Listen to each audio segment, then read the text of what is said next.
দেখো প্রিয় দর্শক, আমরা হুগলি জেলার অন্তর্গত দাঁতপুর থানা যে বিশ্ব ইস্তেমার ময়দান, ওই ময়দানে আমাদের নবাসন থেকে 3টে ছোট হাতি করে প্রায় রিক্সা করে 80-85 জন এসছে।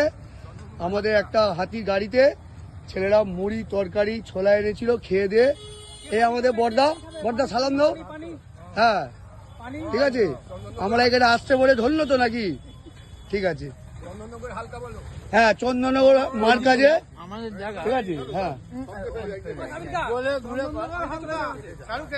এই তো করছি তো, হ্যাঁ হ্যাঁ এইদিকে করতে হবে। এই ড্রাইভারকে মুড়ি দাও, খাইয়ে দাও ভালো করে, ঠিক আছে। হ্যাঁ চাচা তুমি ঠিক আছো তো? চাচা হাত তোলা একবার, বলো আমি ছোলা খেয়েছি, ছোলা হাঁকবো।